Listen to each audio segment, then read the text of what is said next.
Salam Ibu Nani. Pemirsa podcast Paradoksis dimanapun teman-teman berada, kali ini kita akan membahas tentang politik, baik politik nasional maupun politik Bali, di mana kita tahu bahwa saat ini sedang ada pengajuan dari baik pasangan 01 dan 03 di MK. Kita ingin tahu pemaparan dari ahlinya, pelaku politik tingkat nasional, yang sekaligus senior kita, Bli Putu Swaste. Selamat sore, Bli Putu. Sore, pemirsa sore. Ya. Horas. Ya. Harusnya saya tidak perlu memperkenalkan beliau. Bli Putu Swaste Doktorandes MA, itu sesama alumni UGM dan Cornell University. Ya, beliau juga mengajar di beberapa perguruan tinggi di Malaysia, Thailand maupun di Indonesia, di Bali terutama. Nah, kiprah beliau adalah kepala atau pemenangan Bapilu Partai Demokrat dan juga sempat mendirikan partai bersama Dr. Syahrir ini. Karir beliau di tingkat nasional sudah tidak perlu diragukan lagi, karenanya kita akan berbincang santai dengan beliau bagaimana sih sebenarnya politik di panggung depan dan panggung belakang. Beliau adalah pelaku dan sekaligus bagawan politik bagi saya. Bli Putu, kita mulai saja diskusi santai kita kali ini. Pasca Pilpres, apa yang Bli Putu ingin komentari tentang perjalanan riuh rendah politik nasional dibandingkan dengan sebelumnya dan sekarang? Silakan Bli Putu. Terima kasih, selamat sore pemirsa. Sebetulnya kalau kita lihat dari panggung politik yang ada di media, di medsos, kemudian ada di MK, sebetulnya ini kan bunga-bunganya saja. Sebetulnya prinsip politiknya itu udah selesai lah ini kan ya. Nggak mungkin terjadi penyimpangan itu kan. Ini selesai ini. MK pasti akan menolak itu semuanya itu kan. Karena hampir di 30 provinsi itu dengan transparan itu memang sudah diakui bahwa 02 itu menang itu kan ya. Ya itu kan. Kalau mungkin di beberapa TPS mungkin ada keteledoran, ada kekhilafan, ada kecurangan dan lain sebagainya, itu mungkin di beberapa itu saja mungkin. Dan itu terjadi secara beragam di semua partai. Di semua beragam semua partai itu. Artinya apa nih yang ingin dicapai oleh mereka ini, Bli? Ya itu kan mungkin orang meningkatkan daya tawarnya itu kan ya, daya tawarnya kemudian dia tingkatkan, itu ada drama politik di banyak tempat itu supaya pendukung-pendukungnya tidak kecewa itu kan ya, masa dia hanya begitu saja kemudian dia lewati, jadi kekalahan itu begitu dia lewati itu kan ya. Dan juga kalau ada namanya term demokrasi itu berjalan juga, kalau ada kesalahan itu memang harus diperbaiki di MK. MK lah yang harus memperbaiki itu, kemudian MK akan buat keputusan. Kalau keputusan itu MK itu kan mengikat itu kan, mengikat dan deliver itu, mengikat secara internal itu kan ya, dan itu menjadi undang-undang itu aja kan ya. Itu sebetulnya gimmick aja tuh kan ya. Jadi nggak perlu usah risaukan itu. Semua udah teriak karena pemilihan ulang presiden itu memang nggak ada di dalam undang-undang. Memang ada undang, itu kan rumit sekali itu kan ya. Ongkosnya berapa? Ongkosnya aja menakutkan itu. Ongkos bisa 50 triliun itu kan ya, dan lain sebagainya. Itu nggak mungkin kan, bisa chaos ini negara ini kan ya. Artinya mengapa bagi saya orang awam politik, ini tuntutannya kan naif ya Bli ya. Tetapi itu terjadi dan rasanya apa yang mereka dengan segala penghormatan terhadap sistem demokrasi gitu. Pokoknya ini dijalankan saja. Pokoknya ini hampir semua ini terjadi kalau dia bermain di MK kemudian dijalankan saja. Tapi kalau memang 01 dengan 03 kalau ini diakui aja dan bangun negara ini sama-sama kan ya. Tidak harus menjadi presiden jadi apa, tapi mengabdi kepada negara tuh di banyak tempat itu bisa terjadi gitu kan ya. Tidak harus jadi ini jadi itu kan. Banyak orang mengabdi dengan caranya yang berbeda kan. Petani mengabdi dengan caranya, aktivis mengabdi dengan caranya itu, dan itu semua mulia. Siap.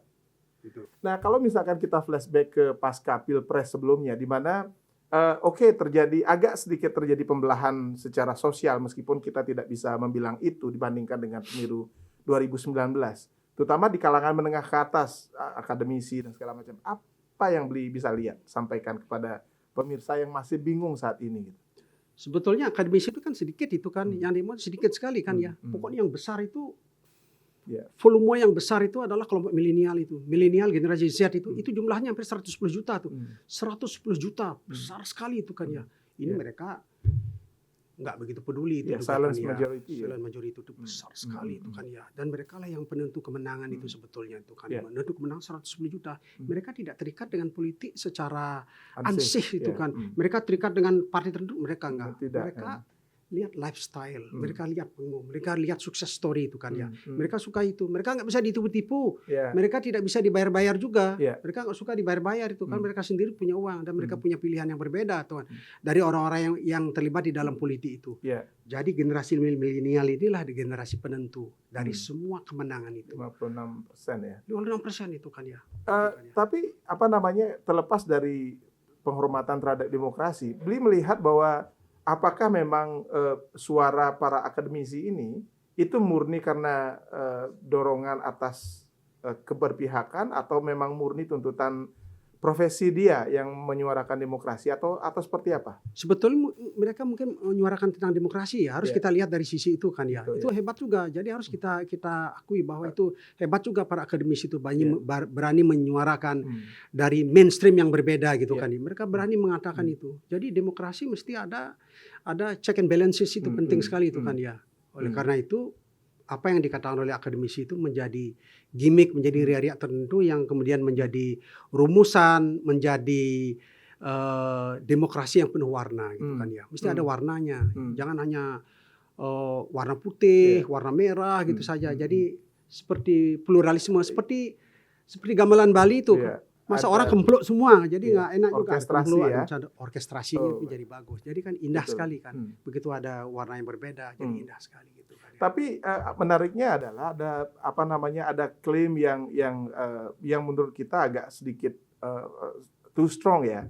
Misalkan kalau Pak Jokowi anti demokrasi, artinya apakah memang dalam benaknya Pak Jokowi itu murni karena keinginan berkuasa, ataukah memang ada kepentingan yang lebih besar yang beliau bela? Kira-kira apa dalam sudut pandang beliau? Tapi hampir semuanya itulah, kalau orang sudah jadi presiden itu kan ya, presiden tuh mungkin ada kelemahannya, tapi dia pasti lakukan sesuatu untuk bangsa dan negara itu kan pasti kan. Dia sudah mempertaruhkan semuanya itu kan ya. Mungkin selalu ada kekhilafan, mungkin ada kesalahan, ada kelemahan itu. Tapi begitulah politik itu berjalan, natural gitu kan ya. Nggak jangan disalahkan benar atau salah. Memang salah dan benar dari siapa gitu kan ya. Ya kan ya. Tapi kalau soal pemilu, soal pilkada ini kelemahan siapa? Itu sudah ada tahapnya, ada KPU, ada Bawaslu, diikuti aja itu kan ya. Artinya ketika kita menaruh etik sebagai sesuatu yang yang sakral dalam politik itu, kita mempunyai cara pandang yang sudah pasti keliru ya. Pokoknya berbeda aja. Belum tentu ya keliru, tapi mungkin ya berbeda saja. Tapi itu semua sah gitulah aja. Jangan ukuran kita salah dan benar enggak. Pokoknya itu demokrasi itu berjalan, ada tuntutan, ada salurannya. Ya tinggal dimainkan saja. Sama saja dengan tuntutan sekarang melalui MK dan lain sebagainya. Pokoknya dijalankan saja. Begitulah drama demokrasi itu berjalan. Jadi kita harus lihat dari itu. Dari perspektif positif berarti ya. Masyarakat tuh akan lihat pertunjukannya itu. Masyarakat juga bisa belajar dari bagaimana demokrasi, kekuatan kelemahan demokrasi, bagaimana demokrasi itu kemudian diselesaikan dengan cara-cara yang elegan itu kan melalui satu saluran konstitusi gitu kan ya. Biarkan aja jalan, nanti MK itu akan memutuskan apa yang terbaik untuk itu kan ya. Kalau MK sudah memutuskan itu yang terbaik, itu jangan ngotot lagi itu kan, dia bisa kena pidana tuh orangnya itu kan ya. Begitu aja.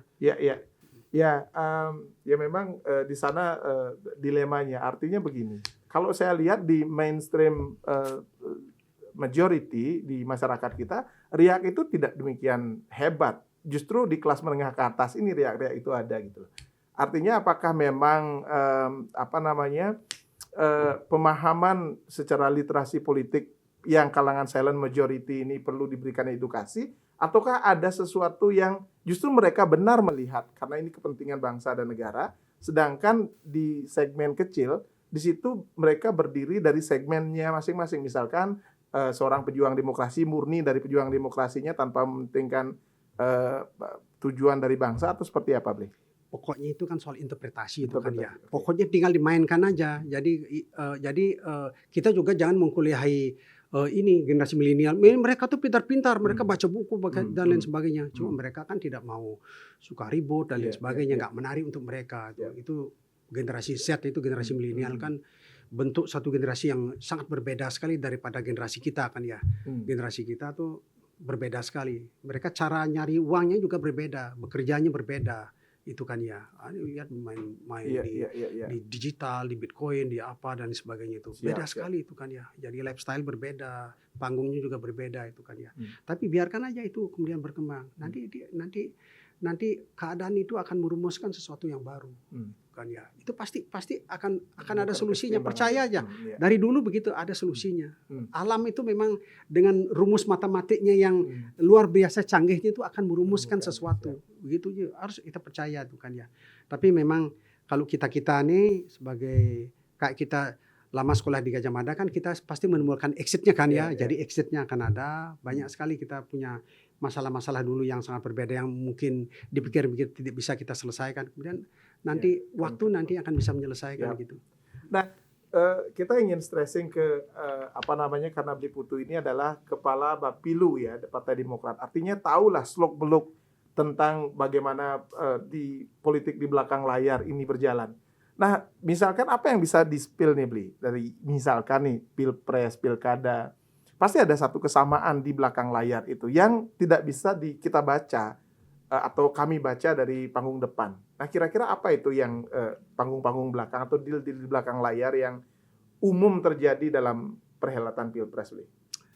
Ya memang waktu pengalaman saya mendampingi Pak SBY selama 7 tahun ya. Dulu saya jadi stafnya Pak SBY, kemudian jadi ketua Bapilu Partai Demokrat itu kan ya. Jadi saya mengendalikan kira-kira 75 bupati wali kota dan gubernur itu kan. Ia melaporkan kepada Presiden SBY dulu kan, dia laporkan saya dulu kan ya. Kemudian orang jadi bupati wali kota kan timnya itu kan yang akan memberikan rekomendasi kan ya. Saya bereskan sidang ini ABCD seluruh Indonesia tuh selama hampir 5 tahun itu kan ya. Jadi tapi ini memang selalu ada tujuan-tujuan besar itu kan ya. Jadi partai selalu mempunyai tujuan besar. Kalau partai itu memang harus mencari kekuasaan itu. Memang ngapain partai? Memang arisan itu kan nggak arisan ini kan ya. Partai memang tujuannya nyari kekuasaan itu kan ya. Dengan cara-cara yang terhormat, dengan cara-cara yang legal itu di dalam secara konstitusional itu kan ya. Memang waktu dulu memang selalu ada di front ini, kemudian ada di belakang juga kan. Tapi yang garis besar itu kan memang mereka mempertahankan 4 pilar, Bhinneka Tunggal Ika, Undang Dasar 45, negara kesatuan itu kan ya, negara kesatuan itu nggak bisa. Jadi apapun partainya, apapun pemimpinnya itu hulunya di sana merupakan suatu kesepakatan nasional. Itunya tuh. Yang lain kan gimmicknya aja kan ya. Misalnya kita banyak punya anggota DPR yang ada di DPR RI dan lain sebagainya. Dulu Partai Demokrat dulu hampir 23% itu loh. 150 DPR RI dia punya itu kan sebelum kekacauan Anas CS itu kan ya, kekacauan itu itu betul-betul kekacauan itu kan ya. Kekacauan itu terjun bebas, partai menjadi partai menengah, partai kecil, mediocre jadi kecil, nomor 8 sekarang malah. Jadi berat sekali itu sebetulnya itu kan ya. Karena ini kan menyangkut soal persepsi publik. Begitu persepsi masyarakatnya berat itu jadi semua orang akan mengalami berat itu kan ya. Karena itu namanya simulakra. Jadi kebenaran itu kebenaran meta kebenaran. Jadi apa yang merupakan fakta belum tentu merupakan kebenaran. Jadi di atas kebenaran itu ada kebenaran baru sekarang itu kan yang namanya persepsi kebenaran, persepsi publik. Persepsi publik belum tentu secara data itu dia benar, belum tentu. Tapi kebenaran hukum adalah ada datanya. Tapi kebenaran politik itu adalah persepsi lah yang akan menentukan. Jadi post-truth itu ya. Post-truth, persis seperti saya juga bilang itu post-truth itu. Nah ini, tapi memang yang berkuasa itu memang ya pemilik-pemilik partai, bos-bosnya partai itu kan ya. Hampir semua kebijakan-kebijakan di dalam partai itu yang ada di DPR itu kan semua menjalankan aja. Betul. Jadi, partai di daerah kan nggak ada partai di daerah. Partai itu cuma ada di pusat. Kecuali di Aceh ya. Di pusat aja ada di partai. Itu dikendalikan oleh itu di sana tuh. Yang berarti ada di pusat di situ relasi oligarkinya di situ. Oligarki. Kalau dibilang oligarki. Di mana-mana pun juga begitu. Ini demokrasi ala Indonesia itu kan demokrasi yang prosedural gitu kan. Demokrasi yang secara piramid itu jelas itu kan ya. Kayak partai itu kayak CV aja kan ya. Jadi siapa pemilik kekuasaan itu kita paham. Golkar ya. Golkar tuh lebih Buka lah ya. lebih terbuka dia, karena bos-bosnya itu banyak, itu lebih faksional dia itu kan partai. Dengan demikian konfliknya juga terbuka ya. Konflik terbuka itu, karena oke. di Demokrat hampir semua pemain kuat-kuat, besar-besar Ya, itu kan ya. ya, Tapi mereka selalu mempunyai namanya conflict resolution itu kan ya. Selalu Jadi kalau ada pemersatu konflik juga. selalu ada kompromi di dalam dan lain sebagainya itu. Di banyak partai yang berikut kan oligarki itu partainya. Partainya memang siapa pendiri partai, bosnya itu orang akan ikut dengan caranya mereka gitu kan ya. Artinya berarti kalau misalkan spektrum partai yang Beli Putu lihat ini, adakah partai ideologis di Indonesia? Sebetulnya partainya ada kan, partai ideologis tuh. Artinya secara ansih, secara real dia menjalankan ideologinya seperti PKS gitu misalkan. PKS Ideologi. karena seperti PKB itu menjalani ideologinya. Juga PDIP juga menjalankan ideologi marxisme. Seharusnya dia menjalankan itu. Nah, itu Tapi banyak yang tidak paham tentang ideologi Marhen itu kan. Banyak orang tidak paham. Mungkin orang-orang PDIP mungkin banyak yang tidak paham tentang namanya Marhenisme itu kan ya. Nggak baca, itu harus baca juga kan ya. Bukan hanya gaya-gaya, bukan lifestyle aja, tapi gayanya bagaimana ideologi itu dijalankan gitu itu kan ya. Ideologi tengah dijalankan begitu juga kan ya. Tapi pada kenyataannya semua partai bisa blur menjadi satu itu tanpa memperhitungkan ideologi kanan dan kiri. Misalkan partai itu kan pragmatis, pada akhirnya dasarnya kan pragmatis, kompromi di jalan tengah itu kan. Tidak ada kepentingan yang abadi, tidak ada teman yang abadi yang adalah kepentingan yang abadi. Jadi kalau kepentingannya sama, itu kan baru orang bisa lakukan kompromi itu kan, frekuensinya sama, ininya sama, baru bisa terjadi itu kan ya. Itu umumnya. Tapi karena hampir semua pemilik bos-bos partainya itu sebetulnya orang nasionalisme tengah itu. Anda bilang siapa, Surya Paloh, SBY, kemudian Megawati itu semua orang yang ada di garis tengah itu. Tidak ada di kanan atau di kiri ya. Partai Islam di Indonesia nggak pernah menang, dari zaman dulu nggak pernah menang, walaupun partainya ideologis. Orang P3 aja sampai nggak masuk threshold itu hilang partainya kan ya. Itu bayangkan itu, memangnya nggak bisa itu. Jadi di Indonesia itu tidak bisa orang terlalu arogan itu, karena berpartai itu orang cepat luluh pada empati pada penderitaan itu. Itu selalu begitu. Nggak bisa hebat-hebat sekali itu. Siap. Pemirsa, kita cut di sini dulu, nanti kita lanjutkan dengan pembicaraan atau perbincangan yang lebih menarik lagi.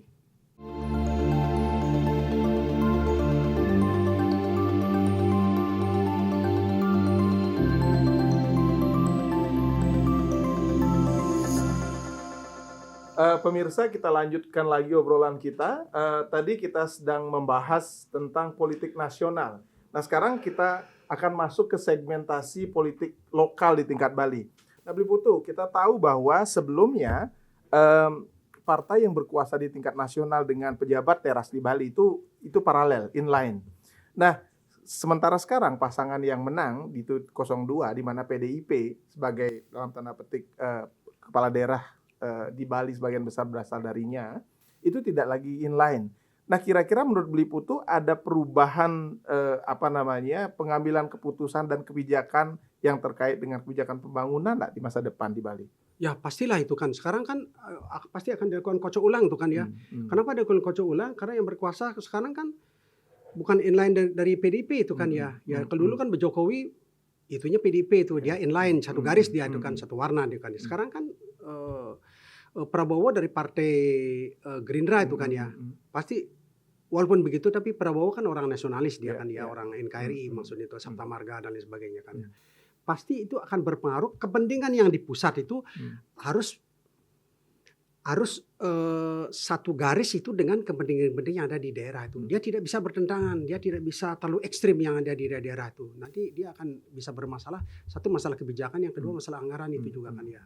Jadi siapapun yang nanti akan menjadi gubernur di Bali, menjadi bupati di Bali itu, dia harus satu garis dengan kebijakan pusat itu kan ya. Kalau nggak satu garis dengan kebijakan pusat itu, dia bisa bermasalah nanti. Udah pasti itu kan ya. Artinya program-program yang dicanangkan oleh Koster kemarin itu kan sebagian besar malah yang 20 tahun atau bahkan 100 tahun pencanangan. Kira-kira menurut Beli Putu itu sustain enggak? Ya, dia akan menyesuaikan diri dengan baru itu kan ya. Ya. Pasti dia siapapun yang jadi gubernur nanti, apakah koster maupun non koster itu dia akan menyesuaikan dengan keadaan yang baru. Begitulah politik itu berjalan. Karena politik itu pragmatis gitu kan ya. Dia bertemu dengan orang dan lain sebagainya. Karena gubernur itu kan adalah tugas perpanjangan tangan pemerintah pusat yang ada di daerah, apapun partainya. Ya, siapapun orangnya itu kan ya. Orangnya mau bojok, mau kambing itu kan ya. Pokoknya gubernurnya bojok, kambing, dia harus inline dengan yang ada di pusat.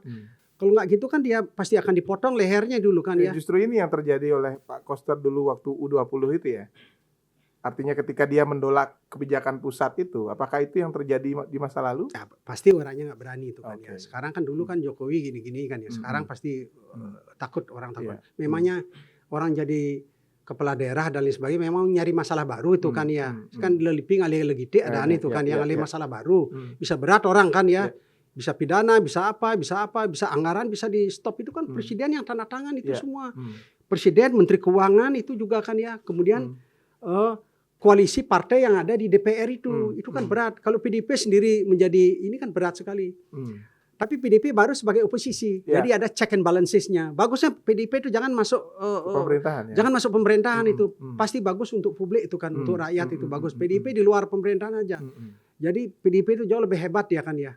Tapi mengingat konstelasi di PDIP sendiri antara grupnya Nanan dan grupnya Puan ini, kira-kira yang dengan Puan masih jadi ketua DPR, kira-kira dia bisa meyakinkan maknya nggak kalau dia akan tetap jadi oposisi?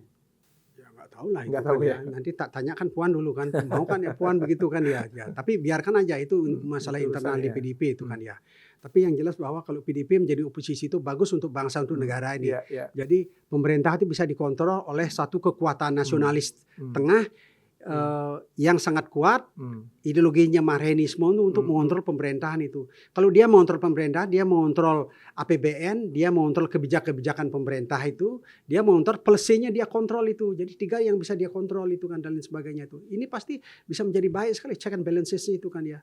Jadi jangan ikut pemerintahan. Jadi kita ingatkan kepada PDIP, jadilah partai oposisi, pasti bagus untuk bangsa gitu aja kan. Jangan ikut-ikutnya mendapatkan jatah menteri, jatah itu udah tutup buku lah itu.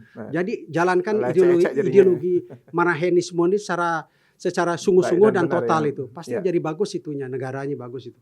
Itu juga sumbangsih untuk bangsa juga kan. Tidak harus menjadi di dalam pemerintahan, tidak harus. Di luar pemerintahan juga hebat. Tapi dengan kebiasaan sekarang misalnya kita lihat ada 10 sampai 11 menteri, tinggal tunjuk menteri saja. Terus apa bisa orang yang sebelumnya sudah berkuasa terus kemudian tanpa kuasa sama sekali? Bisa saja tuh. Karena mentalitasnya Bu Mega itu kan mentalitas oposisi, dia bukan mentalitas di pemerintahan. Mentalitas oposisi, dia oposisi itu ganas dia tuh. Jauh lebih bagus itu. Ya biar aja dia kalau dia di luar itu. Jadi kita tuh terwakili juga sebagai masyarakat biasa tuh kan ya.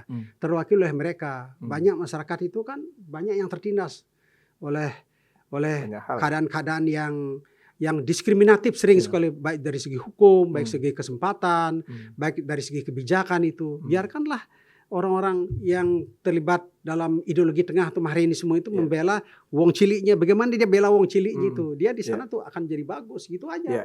Kiranya kita. Nah, kalau misalkan secara person ini, orang kandidat yang muncul di permukaan di Bali untuk jadi kandidat gubernur ini, Nabli Putu melihat siapa-siapa saja? Pokoknya kalau di PDIP itu yang paling kuat itu ada incumbent Koster. Koster itu kuat itu ya kan. Dia kan jadi ketua DPD dia kan ya. Dia sudah 5 tahun menjalankan pemerintah daerah ini kan juga. Dia itu dengan Bu Mega itu kan juga. Kalau di PDIP 3 yang sebetulnya masuk ranking. Ada Koster, ada Bupati Badung itu Bupati Badungnya ada Bintang Puspoyogo, 3-nya itu. Bintang Puspoyogo itu dekat dengan Bu Mega. Yang paling penting kan yang dekat dengan Kalau dengan ketua umumnya itu. Adi Wiratama enggak. Dia pasti di pusat, dia sudah masuk di pusat itu kan dia ada di sana.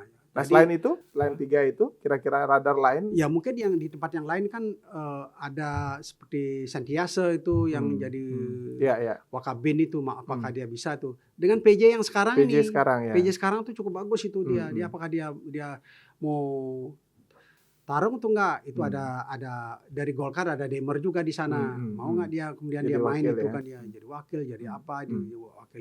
Co Aceh juga cukup bagus dia kalau dia mau Ya. masih mau main dia di arena ini kan juga kan ya begitu kan ya. Artinya peta juga selain non PDIP yang di Bali juga kansnya cukup besar juga ya? Cukup besar juga. Cukup Kan besar ya? dulu waktu Mangku Pastiko kan menang lawan PDIP kan ya. Dia didukung Iya. oleh Partai Demokrat dengan Iya, iya. Golkar. Menang juga bertarung juga kan ya. Tapi ini kalau dia solid itu kan ya. Hmm, Solid, mempunyai ide-ide bagus dan Hmm. didukung oleh masyarakat Bali itu Nah, kan ya. itu Masyarakat Bali dia. kan lebih banyak sektarian itu kan Iya. ya. Sektarian itu kan ya. Jadi, Nah, menurut Bli kira-kira bagaimana Bali pas waktu koster gini? Misalkan waktu taruhlah sampradaya, terus kemudian penggunaan lembaga adat. Ada catatan enggak dari Bli tentang koster? ya kalau Koster tuh jago nyari uang karena Oh, dulu dia Di Banggar di ya. Banggar dia temannya banyak di sana tuh kan ya. Yang lain-lain kan nggak sampai di sana kan. Kalau Ya. Koster tuh Di situ hebat jago. di sana tuh kan ya. Tapi musuhnya Koster banyak juga itu kan ya. Hmm. Ya Koster gini-gini ya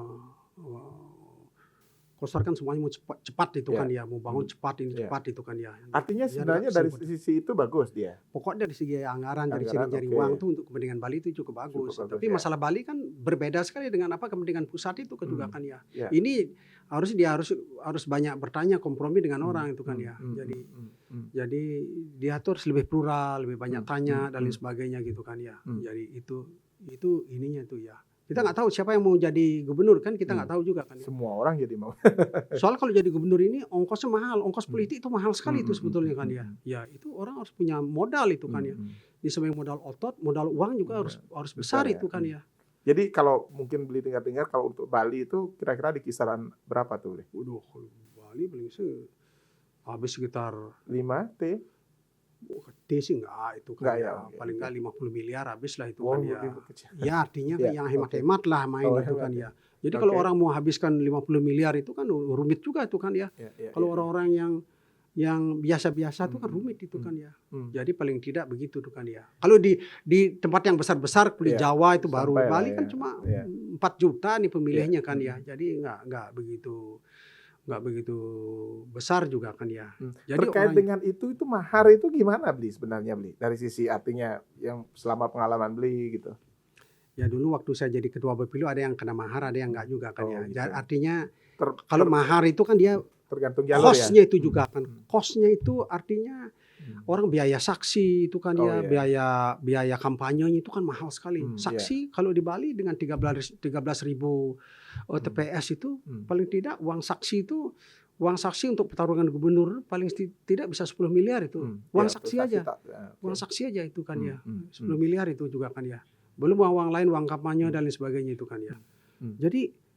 Jadi pertarungan politik itu ongkos mahal sekali itu. Oke. Belum tentu uangnya kembali. Kalau Iya, dia 5 tahun jadi gubernur uangnya belum tentu kembali itu. Nggak mungkin kembali saya lihat itu kan ya. Kembali mau apa? Mau gaji aja nggak bisa kembali itu uang itu kan ya. Iya, dari Itu. proyek lah. Dari proyek sulit juga kan. Proyek sudah hampir ini kan ya. Diawasi Slip terus kopling kok proyek masuk KPK gitu, tangkap KPK kan ya.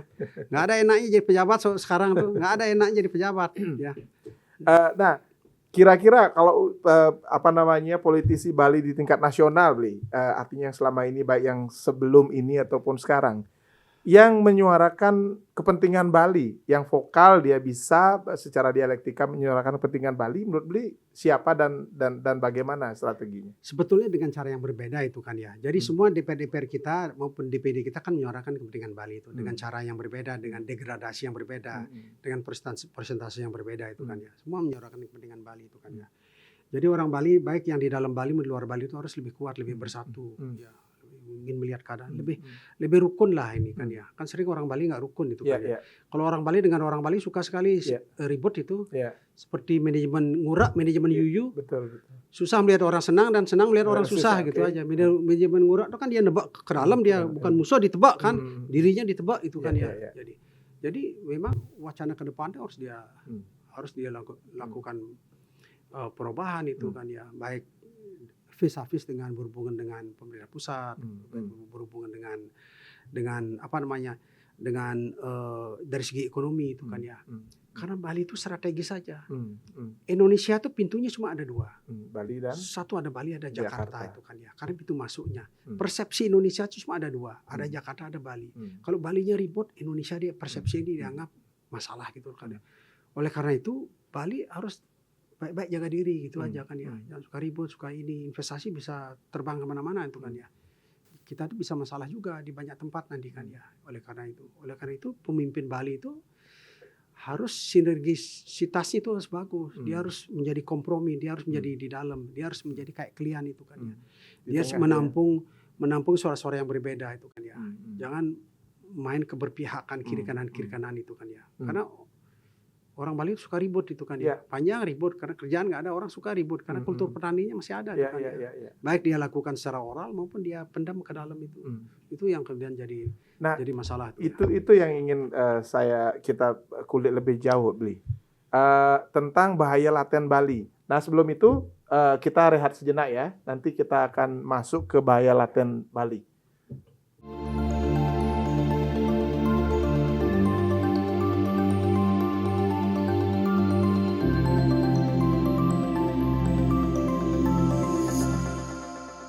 Ya, sahabat Kagama, sahabat Paradoksis, kita tadi berhenti di bahaya laten Bali.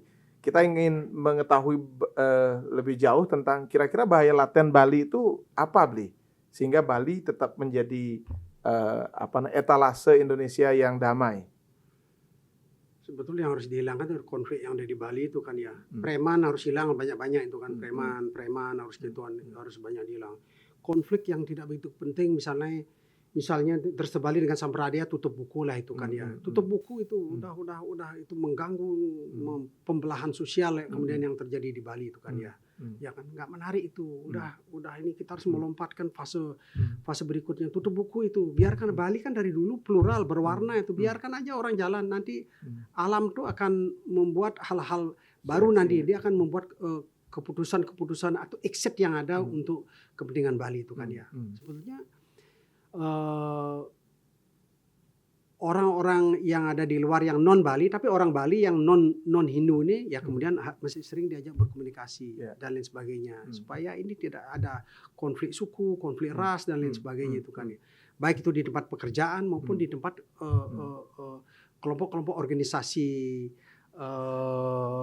daerah yang ada di Bali itu kan ya. Ini yang kemudian yang harus dikompromikan. Oleh karena itu tokoh-tokoh Bali ini harus sering berkomunikasi satu sama lain. Itu kan tokoh-tokoh Bali harus sering berkomunikasi.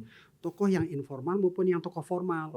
Baik yang ada di pemerintahan itu. Mungkin sebulan sekali kumpul membedah masalah-masalah ini dan lain sebagainya, bagaimana jalan keluar itu. Karena masalah Bali tidak bisa hanya diselesaikan oleh pemerintah saja. Tapi masalah Bali harus banyak ditukar pikirkan oleh orang-orang masyarakat sipil kayak kita nih yang ada di luar pemerintahan itu juga pasti akan jadi menarik. Jadi Bali kuatnya itu yang menjadi seksi dia. Bali kan orang suka investasi di sini karena penduduknya homogen, orangnya dianggap, persepsi publiknya dianggap jujur, orangnya suka kompromi, orangnya suka kultural, orangnya suka cinta pada kebudayaan, orang suka cinta pada kesenian, orangnya sangat welcome dengan perubahan-perubahan itu. Itu sebagai suatu kekuatan yang sangat luar biasa sekali. Jadi budaya luar, pemerintah luar, masyarakat luar lihat Bali itu pasti menjadi resultante dari semua beauty-nya itu, melting pot-nya itu, semua beauty-nya menjadi itu. Ini yang harus dipelihara secara terus-menerus. Justru itu masalahnya, Bli. Artinya kalau misalkan yang stressing dua hal yang disampaikan tadi, yang pertama adalah keterlibatan premanisme dalam politik, kedua sampradaya. Kalau menurut amatan saya, ini dua-duanya itu diinisiasi oleh politisi, terutama dalam perhelatan baik di tingkat lokal maupun di tingkat nasional.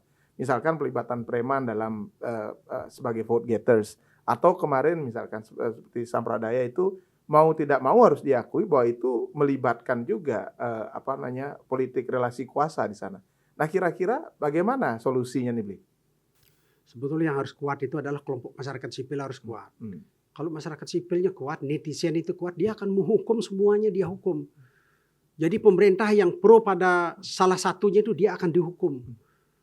Preman dari backup di kepolisian di mana-mana itu dia akan hukum itu ya. Mereka nulis petisi, nulis surat, orang bisa menjadi masalah itu, semua menjadi masalah. Oleh karena itu netizennya harus kuat itu juga. Masalahnya itu. Jadi netizen itu sering hanya diam 1000 bahasa, tidak lakukan apa-apa, sehingga orang di luar itu merajalela, pemerintahnya merajalela, premannya merajalela, kelompok-kelompok politisi merajalela, tidak ada yang kontrol penggunaan kebijakan, kebijaksanaan, penggunaan bansos yang gila-gilaan itu kan, itu harus dihukum dengan caranya itu. Baik dilaporkan kepada kejaksaan, dilaporkan kepada Menteri Keuangan, dilaporkan kepada lembaga-lembaga hukum. Itu dia bisa kena masalah itu kan ya. Tapi ini kan tidak ada yang melakukan seperti itu. Kalau itu dilakukan, masyarakat itu terkontrol, kebijakan publik itu terkontrol oleh keadaan-keadaan baru yang ada itu. Jadi itulah caranya netizen itu mengontrol, menghukum polisi kebijakan, menghukum orang yang merajalela menggunakan kekuasaan itu, baik kekuasaan keuangan atau kekuasaan kebijakan yang menggunakan untuk kelompok-kelompoknya, dia akan dihukum oleh kebijakan. Artinya netizen itu dia harus kuat ya. Harus kuat, non politis. Jangan orang-orang seperti orang nyari suara sekarang untuk terjun dia minta uang, minta apa itu. Netizen itu juga masyarakat sipil di Bali itu jangan kayak pengemis, kayak meminta-minta itu juga kan ya. Ya, itu juga masalah ya. Misalkan kayak kooptasi desa adat gitu, misalkan dalam bantuan entah itu Balai Banjar, Gong, Gamelan dan segala macam. Dan itu terjadi dan itu menggunakan struktur kekuasaan. Contohnya ya banyak hal lah yang bisa kita lihat. Nah, itu kita sebagai warga adat ketika kita komplain itu ada satu dilema di situ, Bli. Nah, mengurai itu gimana? Makanya perlu dilaporkan. Orang takut juga dilaporkan itu kan ya. Jadi kalau misalnya ada bansos yang dibagikan, kemudian itu berakibat dampak politik untuk orang-orang tertentu, kalau itu dilaporkan, orang bisa masalah di kejaksaan, orang bisa masalah di KPK. Kalau itu dimasalahkan setiap hari oleh netizen itu, orang takut. Sekali aja orang takut itu. Ya, kayak dulu orang ngasih proyek itu, bupati, wali kota dan lain sebagainya ngasih proyek untuk orang tertentu, kan banyak orang ditangkap oleh KPK, banyak orang ditangkap oleh kejaksaan yang kena kasus di kepolisian dan lain sebagainya. Kalau itu sudah kena tuh orang takut. Tapi kalau itu tidak dilakukan, dianggap sebagai bisnis as usual gitu kan ya. Nah, balik lagi ke syarat jadi gubernur, Bli. Nah, kira-kira gimana nih jadi gubernur Bali, terus kemudian bagaimana relasi dengan pusat, terus hal-hal lain yang terkait dengan syarat-syarat teknis. Silakan, Bli. Memang kalau orang jadi gubernur Bali itu dia harus hebat sekali itu kan ya. Jadi bayangkan kalau jadi gubernur Bali kan seperti orang jadi menteri itu kan ya. Karena apa? Kalau di daerah-daerah lain, provinsi lain itu jarang presiden atau kesini ya. Atau presiden atau perdana menteri di negara lain itu datang, nggak mungkin itu. Yang jauh-jauh itu yang di pelosok-pelosok jadi gubernur nggak menarik itu. Tapi kalau di Bali kan orangnya datang ke sini kan. Presiden datang, pejabat datang, G20 datang, konferensi internasional. Hampir setiap bulan itu terjadi. Oleh karena itu gubernur Bali itu di samping dia memahami masalah lokal, masalah provinsi, dia harus memahami masalah internasional. Dia punya networking, itu harus punya yang cukup kuat. Dia harus punya pengetahuan yang cukup kuat. Dia harus mempunyai kapabilitas, integritas, dan bisa deliver dengan urusan-urusan yang sudah disepakati di sana tuh kan ya. Karena dia akan berhubungan dengan pemerintah pusat. Karena kalau ada konferensi kayak G20 itu, gubernur itu harus hadir dan akan pidato juga kan ya. Jadi bahasa Inggris mesti bagus itu, jangan belepotan kangin kau itu kan ya. Jadi itu harus mempunyai kapabilitas, integritas, mempunyai pengetahuan yang cukup bagus itu. Dan isi tas juga. Ya, disita itu sebagai syarat awal ya. Dan itu yang kemudian yang harus dia lakukan menjadi gubernur Bali itu juga kuat untuk menaungi masyarakat Bali. Artinya bukan masyarakat Bali yang ada hanya di Bali saja. Banyak masyarakat Bali yang ada di luar Bali. Orang Bali yang ada di Bali dengan di luar Bali lebih banyak yang ada di luar Bali itu kan ya. Orang Bali yang ada di Lampung, orang Bali yang ada di Palopo, Sulawesi Tengah, orang Bali yang ada di Irian, orang Bali yang ada di Jawa, Jawa Timur, Jawa Tengah itu banyak sekali. Jadi gubernur Bali itu memang harus berhubungan dengan kelompok-kelompoknya ini. Bukan dengan pemerintah, tapi secara secara apa namanya itu, secara kepercayaan itu dia harus berhubungan itu. Karena orang Bali dengan orang di luar Bali ini, dia mempunyai hubungan darah itu kan dia. Jadi ini yang akan berpengaruh sekali terhadap Bali itu juga. Karena uang-uang yang ada di Bali itu juga akan dikirim sama orang-orang yang di luar Bali itu untuk masuk ke Bali. Baik yang ada di Sulawesi Tengah, Sulawesi Tenggara, yang ada di Samba, Singkawang, kemudian yang ada di Lampung, Sumatera Selatan itu, yang transmigran itu berhubungan dengan Bali. Ini harus saling berhubungan itu juga. Nah, artinya Gubernur Bali itu tidak boleh sektarian kan begitu ya? Jangan sektarian, dia harus karena plural. Harus plural. Harus plural, harus beragam itu dan bisa diterima untuk orang tuh. Harus lebih hebat gubernurnya itu aja. Jadi cara berpikirnya harus plural, persepsi publiknya harus bagus itu, baru dia bisa diterima. Seperti misalkan yang kemarin ya ada kasus DPD gitu misalkan yang dipecat dan seperti AWK dengan pendekatan yang pendekatan lokal. Kira-kira untuk di pentas nasional ini masih bisa diterima nggak, Bli? Atau memang itu hal yang perlu ditinggalkan? Ya ini kan sudah ada reaksinya. Kita harus lebih, cara-cara membela Bali itu harus lebih elegan, lebih soft, lebih elegan, berhubung dengan orang-orang. Jadi publik itu nanti akan bela, bukan hanya pribadi itu. Ya. Seperti si Weda Karno sendiri dia ini dengan caranya itu kan ya. Jadi kan kemudian jadi masalah tuh. Sebetulnya bukan hanya masalah Weda Karno saja, tapi masalah untuk orang Bali juga. Dipikir orang Bali persepsi publiknya kasar, ganas seperti itu. Gitu lah. Yang cara-cara seperti inilah yang kemudian kita harus rubah untuk di masa depan. Harus lebih elegan, kompromi, lebih berorientasi pada kebijakan, bertemu sama orang, jadi berurusan sama orang itu juga kan ya. Mungkin kalau nggak cocok dia bosnya kemudian diajak berhubungan, pasti dia akan paham tuh orang-orang seperti itu kan ya. Jadi gubernurnya itu harus punya integritas yang cukup bagus, mempunyai kapabilitas yang cukup bagus gitu kan ya. Tidak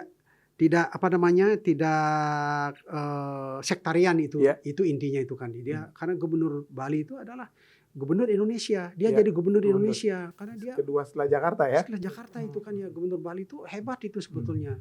Karena konferensi internasional banyak yang terjadi di Bali. Pasti kalau ada konferensi besar yang di Bali, baik itu IMF, Bank Dunia, G20, ASEAN dan sebagainya, apapun juga bentuknya seperti itu, gubernur kan akan tampil sebagai tuan rumah gitu kan ya. Ini tidak bisa sektarian, dia harus lebih plural, lebih beragam, lebih mempunyai cara-cara NKRI, 4 pilar nasional gitu loh. Itunya baru dia hebat sekali. Harus begitu gubernurnya itu. Jadi orang enak juga.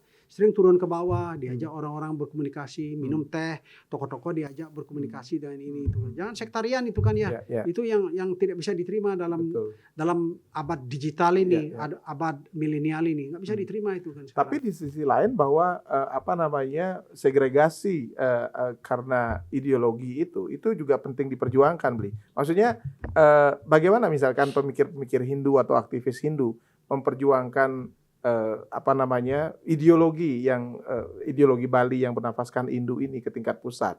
Di sisi lain memang kita lihat bahwa seperti partai ideologis misalkan seperti PKS memang tidak sepopuler dulu gitu. Nah, bagaimana untuk membalancekan dua hal ini, Bli?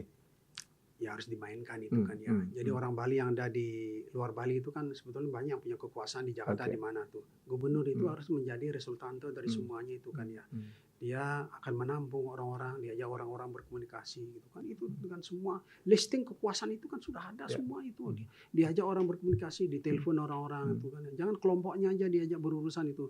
Memangnya Bali hanya kelompoknya saja itu enggak juga kan ya. Jadi Bali harus kita buka diri kita. Umur-umur kayak kita ini kan kita sudah melepaskan dari keterikatan itu kan. Terikatnya itu sudah habis itu kan ya.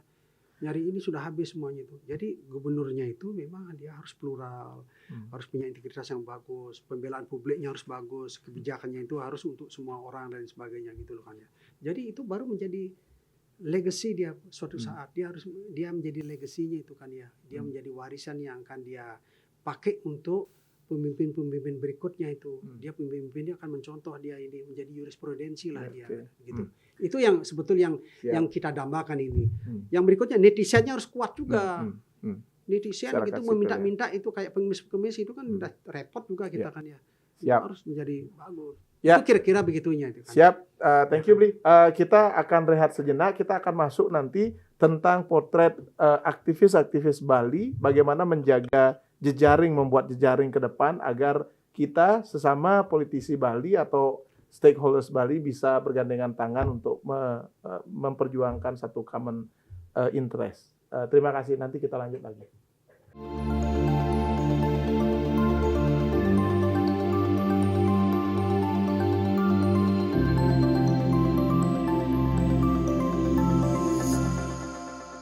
Pemirsa, kita sampai pada segmen terakhir, kita akan membahas tentang jejaring dan pentingnya konektivitas antar individu dan aktivis Bali nih. Seperti apa Bli Putu untuk meng-emboost kepentingan bersama ini dalam bentuk jejaring? Sebetulnya interkoneksi itu untuk orang Bali, baik yang ada di Bali luar Bali, itu harus dibuat satu networking, suatu jaringan yang kuat itu kan ya. Oleh itu kan banyak orang-orang Bali di pusat-pusat pemerintah itu kan banyak sekali. Itu harus dilacak. Namanya, nomor teleponnya, jabatnya ada di mana dan lain sebagainya itu kan ya. Ini untuk menjadi satu daya tawar di dalam panggung nasional itu kan ya. Untuk kepentingan Bali, baik yang ada di Bali maupun yang ada di luar Bali. Orang Bali tidak hanya di Bali saja. Orang Bali lebih besar di luar Bali daripada yang ada di Bali itu kan ya. Ya mungkin dari 14 juta orang Bali itu lebih besar orang Bali di Bali yang cuma 4 juta aja, di luar Bali jauh lebih besar dari itu. Oleh karena itu ini perjuangan bangsa Bali ini di dalam negara kesatuan Republik Indonesia ini harus cukup kuat. Jadi menggunakan jaring-jaring yang ada di arena jabatan, arena kekuasaan itu juga. Orang Bali itu seperti yang ada di Jakarta di mana kan banyak sekali, banyak dari dirjen, banyak jadi politisi, pengusaha, itu aktivis banyak itu juga jadi pengacara banyak itu dan sebagainya itu. Yang ada baik di Lampung maupun di Jakarta maupun di Bali, Jawa Timur itu, ini kemudian harus ada satu rajutan, dirajut ya ini kan ya.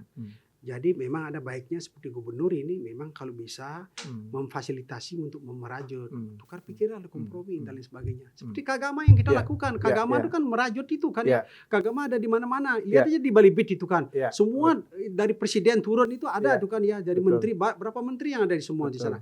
Itu pola itu sudah ada. Pola itu sudah bagus. Tinggal diduplikasi ya. Kita orang Bali atau Kagama itu kan punya hubungan emosional, pennya sama, frekuensinya sama. Jadi gampang sekali kita berkomunikasi dengan mereka. Inilah yang harus dipakai sebagai common ground, sebagai suatu platformnya itu untuk memperjuangkan Bali dengan semua masalah yang ada itu, ya itu di Bali maupun di panggung nasional, baik itu jabatan, kekuasaan itu, kemudian investasi, kemudian kepentingan Bali yang ada di banyak tempat itu supaya banyak tergang. Kalau orang Balinya kuat, orang juga daya tawarnya kuat, orang jadi takut juga begitu kan ya. Ini sebetulnya yang bisa difasilitasi oleh gubernur yang baru itu, siapapun jadi gubernur harus bentuknya memfasilitasi hal-hal yang ada yang seperti ini. Ini baru jalan ini, baru ada manfaatnya. Kalau nggak gitu kan banyak orang punya jabatan hanya waktu saja, kemudian habis waktu nggak terjadi apa-apa. Ini kemudian yang harus dia lakukan itu juga.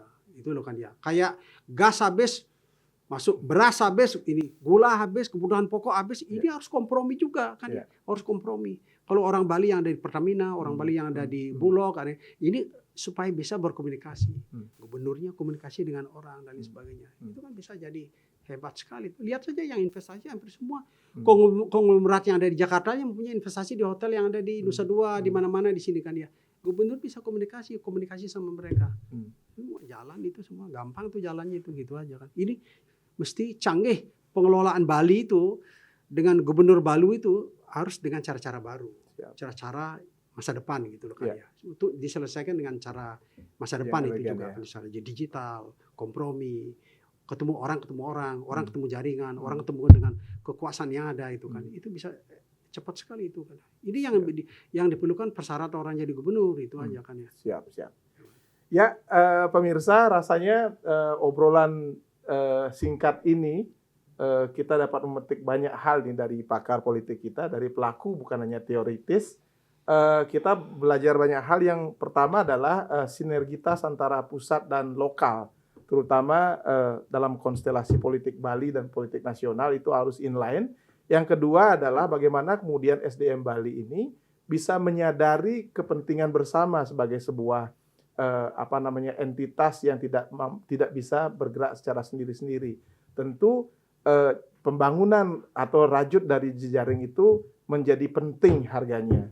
Nah, karenanya kita membuat podcast ini salah satunya adalah untuk membangun dan mengetuk hati setiap insan, baik orang Bali maupun orang-orang yang concern terhadap Bali, untuk bersama-sama membuat satu jembatan emas baik bagi Bali maupun bagi Indonesia. Rasanya kita sampai di sini dulu dalam podcast kita kali ini. Nanti kita akan lanjutkan lagi dengan topik dan narasumber yang akan datang. Terima kasih kepada seluruh kru yang bertugas, GDV, Akademisi Muda Bali, Kagama Bali, alumni KMHD UGM, dan para pemirsa sekalian dimanapun rekan-rekan belajar berada. Jangan lupa share, like, dan subscribe di channel ini. Terima kasih.